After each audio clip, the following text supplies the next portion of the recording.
Where two or three are gathered in my name, there will be conflict. Well, it's not quite the exact quote, but perhaps a more realistic experience. Don't you just love the Bible? For lots of reasons, of course, but for being honest. Now, I would join the church that is shaped round these stories of failure. I join the church illustrated in these passages that we read, that admit to being less than their calling. Communities having problems, struggling with their humanity in this God-shaped, love-centred chaos of doing community.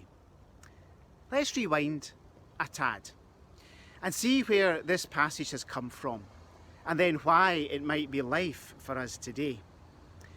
But as we know, nothing in the Bible is randomly said. With most passages, there is a backstory. And today's backstory is Matthew's church.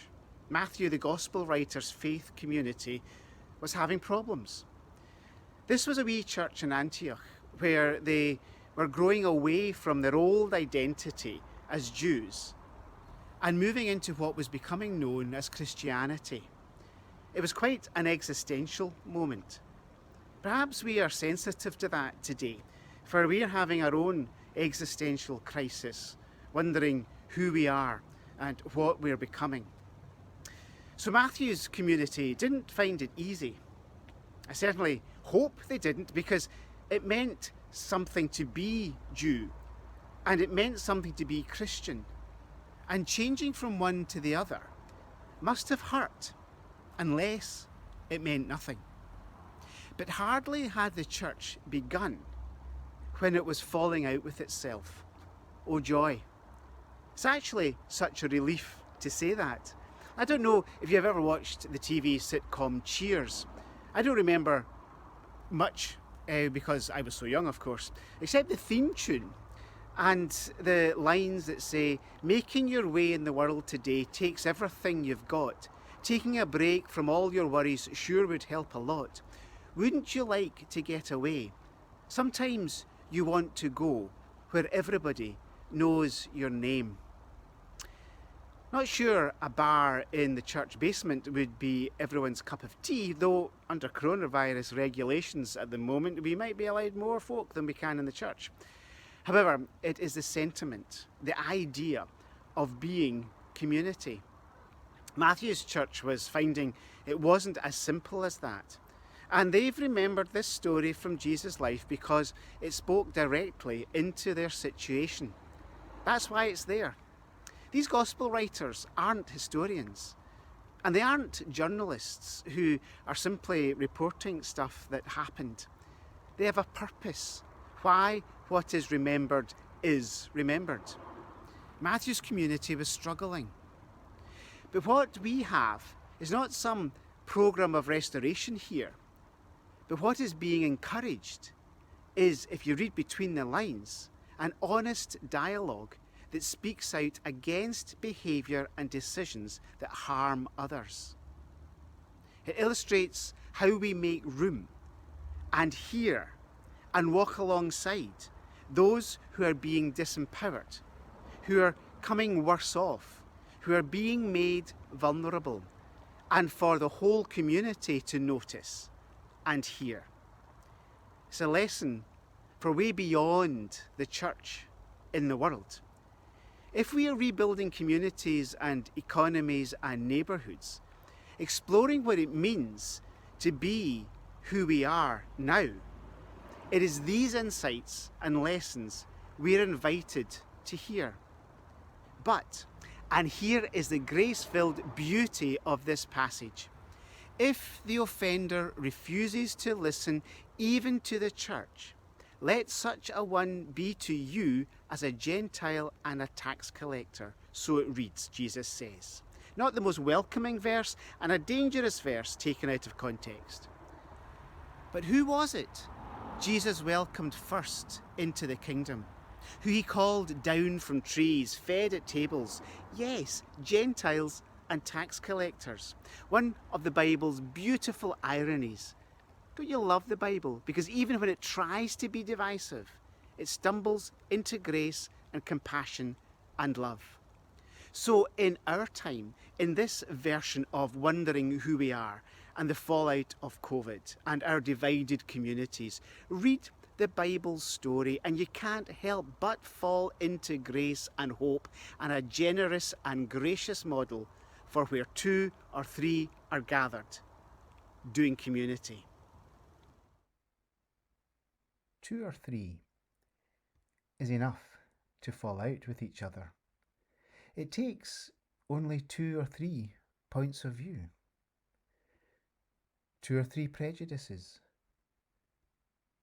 2 or 3 fears, and is the making of a schism. But 2 or 3 ears to listen, 2 or 3 minutes to hear, 2 or 3 moments of respect to consider and debate is the making of community. 2 or 3 shades of the same colour, 2 or 3 courses to a meal, 2 or 3 books in the Bible, 2 or 3 states of water, 2 or 3 in the Trinity of God. Diversity is a creative gift. Variety is a divine requirement. 2 or 3 make a community, its colour, its strength, its ability to learn and grow. 2 or 3. Enough to evolve and thrive. Enough to flourish and bloom. Enough to make space for 2 or 3 more. Enough to say, where 2 or 3 are gathered, there I am among you.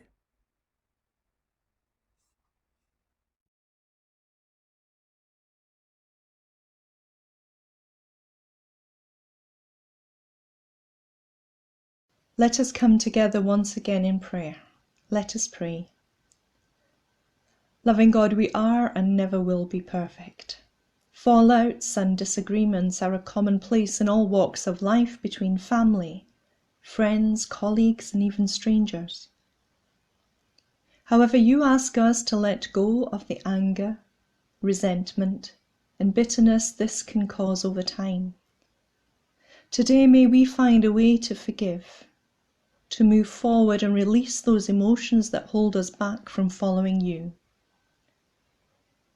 As we come back into the building to worship, may we remember those who do not feel able to do so, whose health precludes them from returning, who are still anxious about being in larger gatherings, and for whom returning will be a painful experience because of loss and bereavement.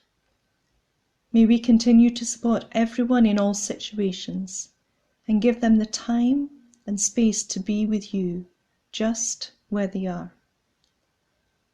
Creator God, in this new month, may we find time to stop and see the wonder of your world and the colours and sounds and sights that surround us. May we find a place to just be, to give away to our resentments, our anxieties, our pain, and find a peace within you. And now in the silence, we bring our own prayers to you. Prayers for those who need your guidance and love.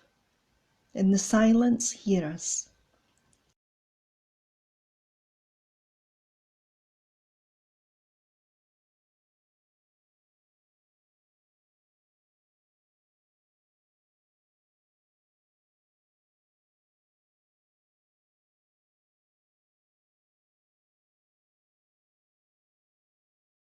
These are our prayers for your church today. Amen.